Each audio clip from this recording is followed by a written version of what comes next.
जय श्री राम दोस्तों। तो ये बहुत अच्छा डिबेट था। अच्छा मतलब ये था कि विष्णु शंकर जैन और हरिशंकर जैन दोनों ही इस डिबेट में मौजूद है। और इस तरफ कुछ हमारे सेकुलर लीडर्स या जो भी बोलो इनको, कुछ चमचे कांग्रेस के और कुछ चमचे मुगल के, सब खड़े हुए थे यहाँ पे। तो विष्णु शंकर जैन और हरिशंकर जैन, राइट। मैं इनके बारे में 2 मिनट बोल लूँ कि हरिशंकर जैन वो है जिन्होंने हिंदू का पक्ष रखा था आ, राम जन्मभूमि वाले केस पे, जो कि बहुत सालों तक चला। आई थिंक 93 से उन्होंने शायद शुरू किया था, ऐसा 90s में शुरू किया था उन्होंने। पर बहुत पुराने सुप्रीम कोर्ट के वकील हैं। आ, अभी तो बहुत एज हो गया उनका, पर अभी भी है उनमें दम, अभी भी है। तो विष्णु शंकर जी उनके लड़के, बेटे, तो उन्होंने अपने फादर को सपोर्ट करना शुरू किया था अपने केस के लिए अराउंड 2010-12 के आसपास से शायद। और अब विष्णु शंकर जी करते क्या है कि जो ज्ञानवापी केस हो गया या बाकी जो हिंदू पक्ष है, बाकी टेम्पलों को तोड़ के मस्जिद बनाने वाला जो केस है, वो सब उनको उठा के वो कोर्ट में लेके जाते हैं। उन पे वो केस लगा देते हैं उस पे। तो हमें as a Indian, as a Hindu, as a Bharatiya, हमें ये सपोर्ट करना चाहिए कि विष्णु शंकर जैन जैसे और बहुत सारे क्रिएट हो जाए हमारे बीच। अम, या हमें पूरी तरीके से उनको सपोर्ट करना चाहिए, जहाँ पर भी हो, जैसे भी हो। अच्छा, ये डिबेट बहुत हीटेड बन जाता है at some point of time, क्योंकि विष्णु शंकर जैन बहुत गुस्से में आ जाते हैं इसमें, क्योंकि उन्होंने बहुत टाइम से मतलब देखा हुआ है, बचपन से देखा होगा उन्होंने ये राम जन्मभूमि वाला केस, राइट। अब भी वो देख रहे हैं कि कैसे ज्ञानवापी के केस को कैसे ये लोग धीरे धीरे वो कर रहे, पुश कर रहे, कोई आगे नहीं बढ़ पा रहा है, इसमें मूवमेंट बहुत कम है। तो उनके अंदर गुस्सा बहुत ज़्यादा है। और विवेक श्रीवास्तव ऐसा एक इंसान है जैसे ये बात करता है, मतलब हर किसी को ही गुस्सा आता है। तो विष्णु शंकर जैन को भी बहुत गुस्सा आया इन पे, और वो बहुत चिल्लाने लगे। देखते हैं इस वीडियो को। और आपकी क्या हिम्मत है, क्या हिम्मत नहीं है? सुनिए, आपकी क्या हिम्मत है, क्या हिम्मत है? अरे आप करो ना, अरे आप करो। हम तो करते हैं, नहीं तो आप भी करेंगे। हमें जो सही लगेगा वो बोलेंगे। आपके साथ से बोलेंगे क्या भाई? अरे आपके साथ से बोलेंगे क्या भाई? आपके साथ से नहीं बोलेंगे। ऐसा कर दिया शुरू से कि अब आप इधर कुछ पूछेंगे, वो उनका वॉल्यूम ऊपर जाएगा। मैं चाहता हूँ आप थोड़ी देर शांत रहें। आपके साथ से नहीं बोलेंगे। और जितना आप चारों चिल्ला सकते हो उतना मिलकर अकेले मैं भी चिल्ला सकता हूं। अच्छी बात है, कोई दिक्कत नहीं है। विष्णु जी, आप चिल्लाओ सब। नहीं विष्णु जी, इस वाले सवाल का जो आपने जवाब दिया, एक क्षण शांति चाहता हूं। आप लोग के मन से जवाब नहीं दिया जाएगा। जो मैं बिलीव करता हूँ वही बोलूंगा। पर शंकराचार्य से जो बिलीव करता हूँ वही बोलूंगा। आपसे मैं डिबेट करने नहीं आया। नहीं, आपसे डिबेट नहीं करने आया हूँ। 1 मिनट। नहीं, आप औरंगजेब से एग्री करते हैं? बिल्कुल नहीं। तो मैं आपसे डिबेट ही नहीं करना चाहता। नहीं, मैं आपसे, जो आदमी औरंगजेब का समर्थन है उसको एक खड़े रहने की हैसियत नहीं होनी चाहिए। जिसने संभाजी महाराज की जबान काट दी, आप जैसा जिसे कहते हैं नालायक निर्लज्ज आदमी यहाँ खड़े होकर हमसे डिबेट नहीं करते। हम नालायक निर्लज्ज तो मैं भी कह सकता हूँ। बिल्कुल कम्युनल मैं भी कह रहा हूँ। तो आप कहिए, मैं भी कह रहा हूँ। उसे आपकी तो हैसियत नहीं है खड़े रहने की। प्लीज मर्यादा। जो संभाजी महाराज की जिसने जबान खींच ली, उसको खड़े होके, उस औरंगजेब को खड़े होके यहाँ पे सपोर्ट करता हूँ। आप पहले बताइए। विवेक जी, एक सेकंड, मैंने आपसे पहले भी कहा था थोड़ी देर आप मुझसे सवाल पूछ रहे हो। शांत नहीं रह रहे हैं। मैं क्या शांत रहना, बकवास करो। बकवास चीजें लाएंगे फिर रोक पाऊंगा मैं? अरे यार नालायक क्या होता है? मैंने उनको बोला, आपने भी बोल दिया, आपने भी बोल दिया। मैं आपको नालायक बोलता हूँ।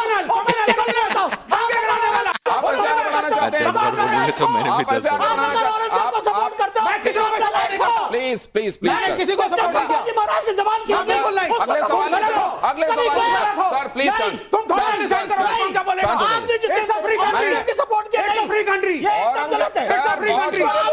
नहीं सर, अब ये जरा हम देखना चाहते हैं कि तर्क की बातों पर अगर अदालत में चीजें रखी जाती हैं, तर्कों के आधार पर तर्कों के महारथियों को कौन प्रभावित करता है, जरा ये भी देखें। लेकिन उससे पहले इस तस्वीर को देखकर आपके मन में क्या आता है विष्णु जी? एक फेल्ड बैरिस्टर। इनमें से कौन ज्यादा तार्किक बातें करता है, असदुद्दीन ओवैसी, अरशद मदनी या बदरुद्दीन अजमल? सर आप तीनों में कोई नहीं। कोई नहीं। कोई नहीं, तीनों का बस, कोई नहीं, नो कोई नहीं। तस्वीर को देखकर आपके मन में क्या आता है विष्णु जी? श्री हनुमान जी महाराज के भक्त। रमजान के दौरान कश्मीर में फैशन शो विवाद पर आपकी राय? नहीं होना चाहिए, होना चाहिए, इसमें हर्ज क्या है? बी होना चाहिए, हर्ज क्या है? ऐसा क्यों लग रहा है आपको? क्यों नहीं हो, क्यों नहीं शो होगा? उनका रमजान चले तो पैसा शो नहीं होगा? ये कौन सी बात हुई?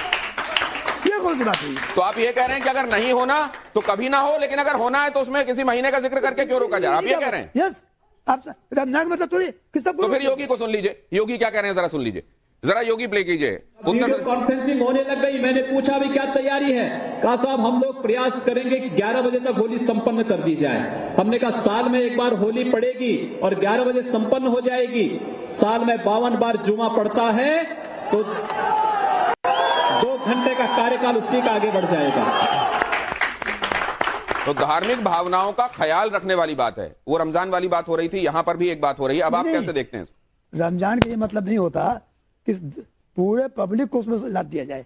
होली से उससे तुलना मत कीजिए। अगर फेस्टिवल हो रहा है फैशन का, तो रमजान से क्या मतलब है? रमजान से क्या मतलब है? यूसुफ अंसारी जी, इस पर आपकी टिप्पणी, ये ऑब्जर्वेशन और आपकी टिप्पणी किस पर टिप्पणी? रमजान पर ये फैशन शो हर्ज क्या है, होने देना चाहिए, होली को उससे तुलना नहीं करना चाहिए। ये पूरा देश समाज के बहुत ज्यादा लोग मिलकर खेलते हैं। ठीक है, दोनों अलग मसले हैं।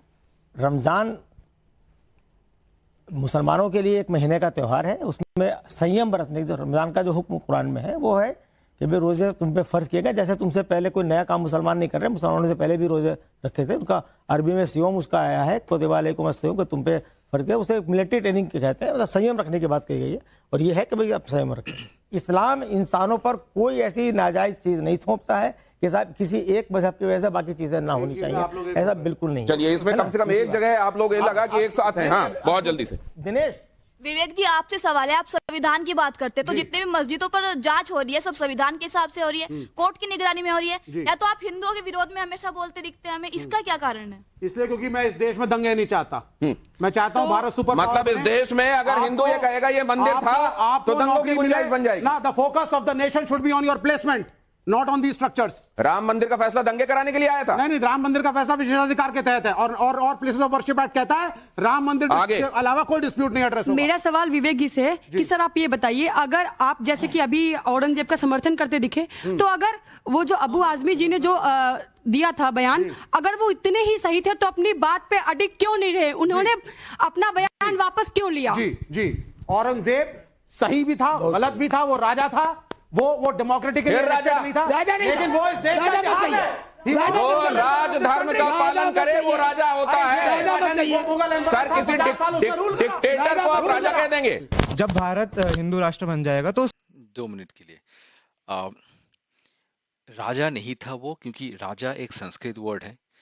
जो राजा बनता है, जैसे कि राम थे राजा, तो उनको भी बहुत सारी चीज़ों का बहुत सारे धर्म का पालन करना होता था एज ए राजा। राजा बनना ये नहीं था कि मेरा बेटा राजा बन जाएगा, वैसे नहीं। जो एलिजिबल था वो राजा बनेगा, जो योग्य था वो राजा बनता था।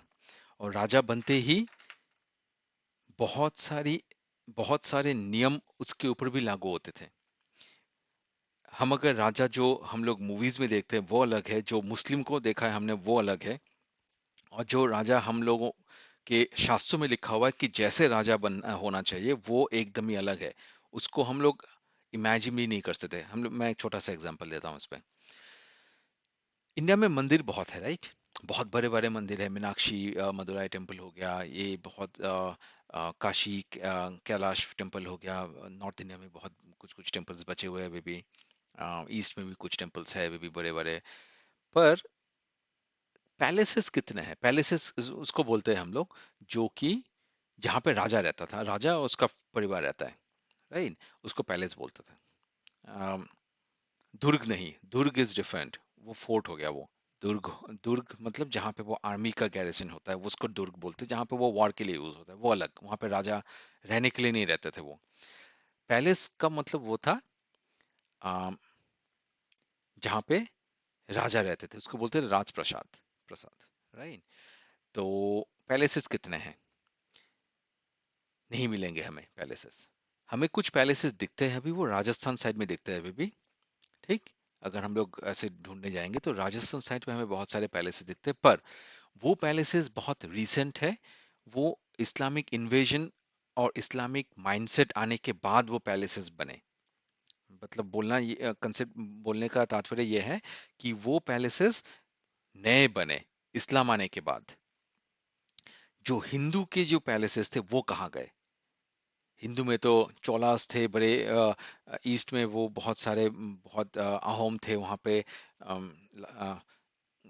लाचित बरफुकन थे उस ईस्ट में। यहाँ पे मगध, वहाँ पूरा बिहार के इस साइड में मगध हो गया, राइट। तो मिथिला था यहाँ पे, राम का अयोध्या मान लेते हैं हम लोग। दिल्ली तक हमारे हमारे वो इंद्रप्रस्थ पे वो थे, पांडव का राज था। तो वो राज प्रसाद है कहाँ? वो पैलेसेस गए कहाँ? या थे या नहीं थे, राइट। क्वेश्चन वो आता है कि कितने पैलेसेस हमारे राजाओं ने बनाया था। तो मेरा बोलने का पूरा इसका ये था कि हमारे इसमें पैलेसेस नहीं बनाते थे। पैलेसेस इस्लामिक कंसेप्ट है वो, या वेस्टर्न कंसेप्ट है वो। जब वो इस्लामिक लोग आए तब वो पैलेस वाला कंसेप्ट लेके आए कि राजा अलग से रहेगा। हो सकता है कि हमारे जो राजा थे वो नॉर्मल घरों पे ही रहते थे, नॉर्मल लोगों के इसमें ही रहते थे। हो सकता है कि उसका घर थोड़ा सा डिफरेंट हो, पर वो कोई ऐसा महल नहीं होता था। महल, महल एक इस्लामिक वर्ड है, हमारा संस्कृत वर्ड नहीं है महल, राइट। महल संस्कृत वर्ड नहीं है, वो इस्लामिक वर्ड है वो। तो हमारे राजाओं के पास महल नहीं हुआ करता था, राइट। हमारे राजा, उनको राज धर्म का पालन करना होता था। मुगल जो शासक थे, या शासक भी नहीं बोल सकते, मुगल जो डिक्टेटर्स थे, या ये जो मुगल्स थे, राइट, ये लोग आक्रांता थे। आक्रांता मतलब ये लोगों ने आके बस लोगों को मार के वो बैठ गए कि हाँ आज से तो मैं ही हूँ तुम्हारा जो भी हूँ, मतलब बादशाह हूँ मैं तुम्हारा, राइट। इनका कोई धर्म नहीं था। मतलब इस्लाम धर्म मतलब जो तुम धारण करते हो, राइट। ध धातु से आया हुआ वर्ड है ये धर्म। धर्म मतलब जो हमारा ड्यूटी है, जो हम लोग, हिंदू धर्म नहीं है, हिंदू एक धर्म नहीं है। हिंदू धर्म वर्ड का मतलब ये है कि जिसको हम लोग धारण करते हैं, मतलब जिसको हम लोग लेते हैं। राजा वो धर्म को लेता है, राज धर्म को लेता है राजा। क्षत्रिय एक क्षत्रिय धर्म को लेता है, मतलब क्षत्रिय का धर्म को वो एक्सेप्ट करता है और उसी के हिसाब से वो चलता है। राजा उसी धर्म के हिसाब से वो चलता है। प्रजा धर्म जो होता है, प्रजा उसी धर्म के हिसाब से चलता है। तो धर्म वर्ड जो है, वो उसका मतलब ये है कि मैं कौन सी ड्यूटीज को मैं पालन करूंगा, उसका लिस्ट, वो जिसको मैं धारण करता हूं, तब मैं धर्म होता है मेरा वो, राइट। हिंदू धर्म नहीं है हमारा कोई रिलीजन का कोई हमारा संस्कृत में कोई वर्ड ही नहीं है। रिलीजन जिसको हम लोग मानते हैं, राइट, जो कि क्रिश्चियनिटी हो गया, जुडाइज्म हो गया,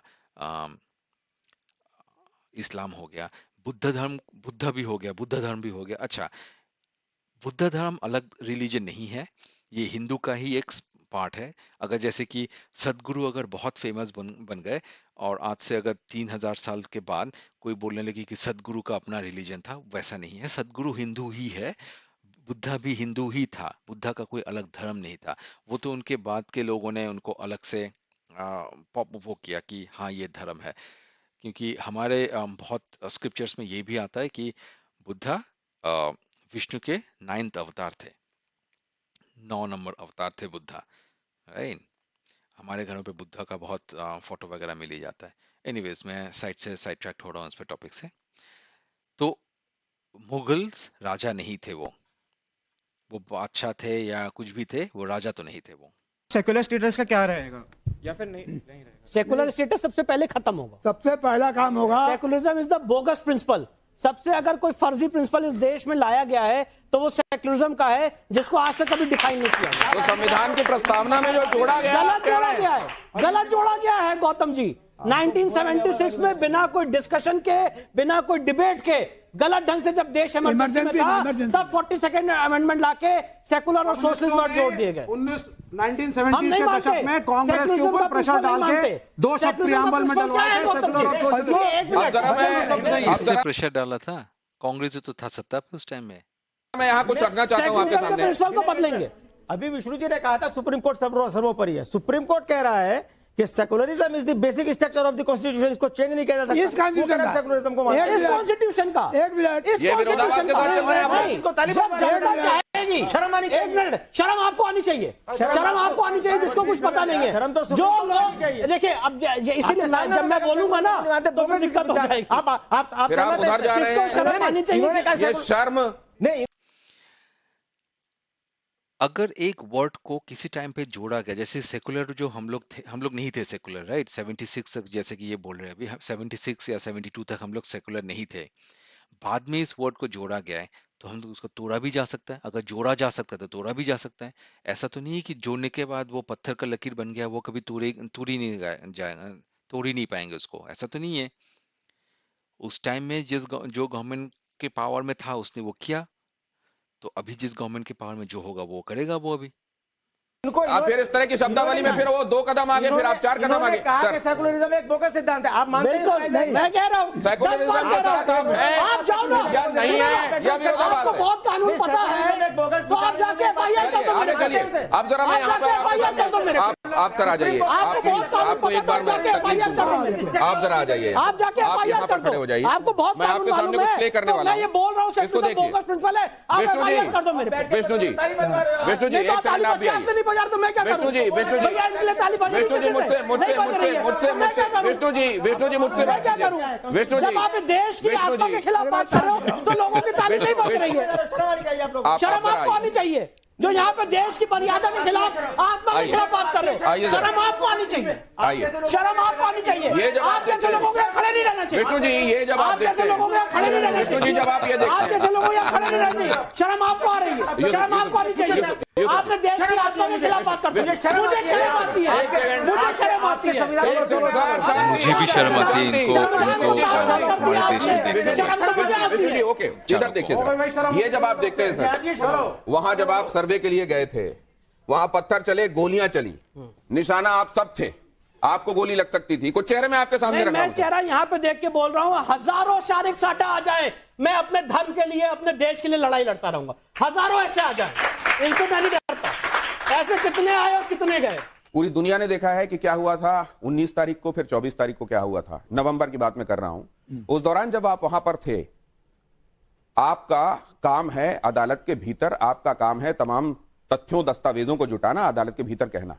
लेकिन ये जो बाहर हलचल होती हुई देखते हैं, जिसमें आपको अदालत जाने से रोकने की कोशिश होती है, जान से मारने की कोशिश होती है, ये क्यों होती है? आपसे अदालत में 2-2 हाथ करने की कोशिश क्यों नहीं होती? देखिए, जब आप किसी आदमी को तर्कों और तथ्यों के आधार पर नहीं हरा सकते हैं, तो ये आज से नहीं, ये बड़ा पुराना पिछले 700-800 सालों का ये इस्लाम और अब्राहमिक रिलीजन का ये बेसिक स्ट्रक्चर है कि सवाल का जवाब मत दो, सवाल करने वाले को मार दो, कि वो जवाब ही ना रहे, ना बजेगी बांस ना बजेगी बांसुरी, ऐसा टाइप का कुछ हो जाता है।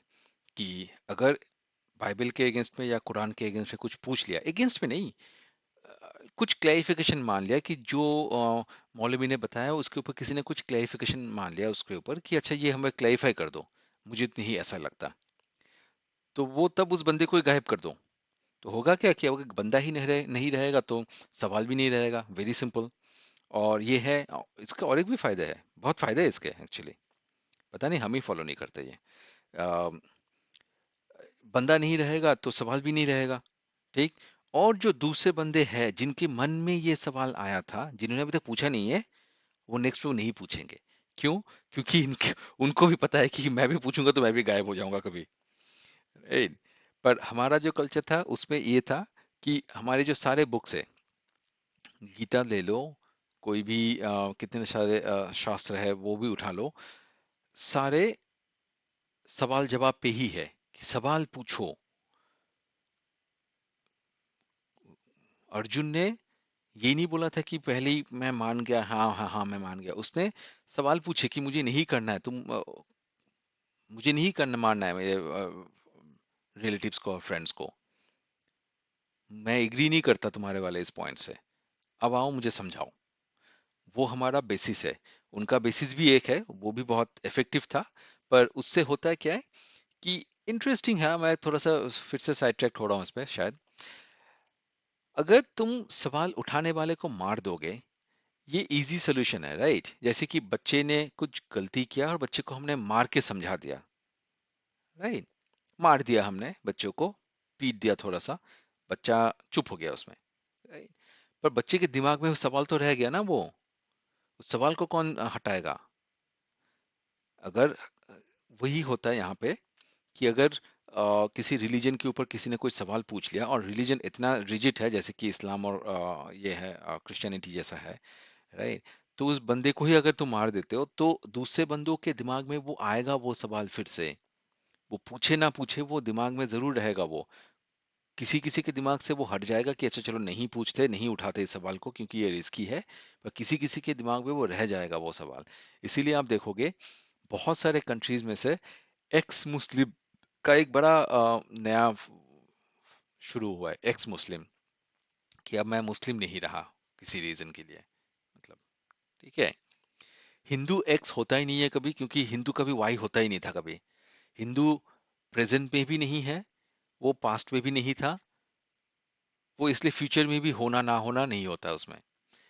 मेरे फादर भगवान को नहीं मानते थे पर फिर भी वो हिंदू थे, राइट? हमारे यहाँ पे तो इतने सारे 33 करोड़ तो भगवान है। कौन किसको मान रहा है, कौन किसको पूछता है, वो भी किसी का प्री डिफाइंड नहीं है। कोई किसी को ये पूछता है, कोई कुछ और पूछता है, कोई पत्थर को पूछता है तो कोई मूर्ति को पूछता है, कोई बोलता है ब्राह्मण को मैं पूछता हूँ, कोई पेड़ों को पूछ लेता है, कोई सांप को पूछ लेता है। तो सभी को तो हम लोग पूछते हैं, मतलब कोई वो तो है ही नहीं, एक तो हम लोग है ही नहीं, राइट? हम लोग तो एक हम लोग एक बॉडी पार्ट्स जैसा है। मतलब अगर आप बॉडी को देखोगे, लिवर लिवर का काम किया जा रहा है, उसको नहीं फर्क पड़ता कि हाथ ठीक से काम करता है या किडनी ठीक से चल रहा है, वो नहीं। हाथ को नहीं फर्क पड़ता है, ये उंगली को नहीं फर्क पड़ता कि पैर के उंगली कैसे काम कर रहे हैं उसमें, राइट? पर सब मिल के बॉडी बनता है। अगर आप देखोगे बॉडी उसमें ब्लड जैसे फ्लो होता है, वो लगेगा कि वो केओटिक है, वो हर कोई जगह हर कहीं पे जा रहा है, वो जैसे कि इंडिया लगता है कि केओटिक है, पर वही उसका सिस्टम है। उसी केओटिक्स में ही वो अपने आप को चलाता है और बेस्ट चलता है, बेस्ट तरीके से चलता है वो, हमारा बॉडी जैसा है, राइट? वैसे ही चलता है वो। पर anyways, going back to the topic, right, कि सवाल पूछना हमारे धर्म में हमेशा से एनकरेज किया गया कि सवाल पूछो, नहीं आता आके सवाल पूछो, कोई नहीं मारेगा। तो आपको भी कोई सवाल हो, पूछो। हो सकता है मैं जितना एक्सप्लेन कर सकूं मैं एक्सप्लेन करने की कोशिश करूंगा, नहीं होता तो मैं किसी को रेफर कर दूंगा कि वो एक्सप्लेन कर पाए बेटर। और बड़े वाले है जो कि बेटर एक्सप्लेन कर सकते हैं मुझसे, राइट? तो सवाल पूछो। पूरा इतिहास उठा के देख लीजिए, जब आप किसी को उसके तर्कों और तथ्यों के आधार पर नहीं हरा सकते तो सबसे अच्छा होता है कि आप उसको एलिमिनेट कर दो। ये है वो वीडियो। हाँ जी, ठीक। उस समय क्या चल रहा था सर? ये तो आपके सामने हो रहा है। होगा। तो यहाँ पे सारे लोगों ने बताया ना कि जय श्री राम के नारे मैंने लगा, उसकी वजह से दंगा हो गया। वो तो वहां पर वीडियो भी डाला गया। यही वीडियो डाला गया, यही वीडियो डाला गया जिसमें बताया गया कि मैंने जय श्री राम के नारे लगाए, इसकी वजह से दंगा हो गया। जबकि ये वीडियो मेरे निकलने का है जब पूरा दंगा वहां पे हो चुका था। वहां भारी मात्रा में पत्थरबाजी हो रही थी, भारी मात्रा में वहां नारेबाजी हो रही थी और पूरी की पूरी साजिश थी कि सर्वे टीम को एलिमिनेट कर दिया जाए। उसके बाद जब मैं निकल रहा था, ये तब का वीडियो है। इसका ऑडियो भी सुनते हैं जरा।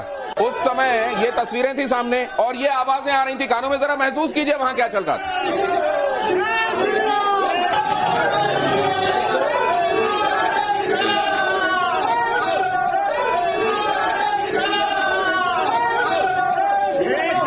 इतनी मिर्ची लगी होगी इस टाइम। आप उस चौकोर घेरे के अंदर दिखाई दे रहे हैं कि आपने तो आप चुपचाप चले जा रहे हैं। देखिए मैं आपको फिर से बता रहा हूं, जब वहां पे सुबह 8 बजे के करीब से सर्वे शुरू हुआ था, 11 बजे के करीब सर्वे खत्म हुआ। सर्वे जब खत्म हो रहा था तो 8 से 11 के बीच में भारी मात्रा में वहां पे हिंसा हुई। करीब 20-25 हजार लोग या जितनी भी भारी भीड़ थी उसका कोई आकलन नहीं लगाया सकता है। भारी मात्रा में पत्थरबाजी हुई, पुलिस के ऊपर फायरिंग हुई, वहां पे बहुत हिंसा हो रही थी, गाड़ियां जलाई गई, पत्थर ऐसे फेंके जा रहे थे कि ऊपर भी आ रहे थे, आंसू गैस के गोलों का उपयोग किया जा रहा था। इन सब के बीच में हम लोग ने अपना जो प्रोफेशनल दायित्व है वो निभाया। और 11 बजे एक गली ऐसी थी जहां पे मुस्लिम समाज के लोग नहीं थे और वहां पे हिंसा नहीं हो रही थी। तो वहां से मुझे एसएचओ कोतवाली साथ में है, उन्होंने मुझे वहां से निकाला और उसके बाद पुलिस स्टेशन सेफली लाके उन्होंने मुझे छोड़ा। तो ये वो वाला वीडियो है। इसमें गाड़ी वगैरह कुछ नहीं है ले जाने के लिए, उनको पैदल लेके जाएंगे उनको वो उठा के, अभी कुछ भी हो सकता है। तो एनीवेज ये एक थोड़ा एक वीडियो था जहाँ पे मतलब बहुत हीटेड डिबेट था।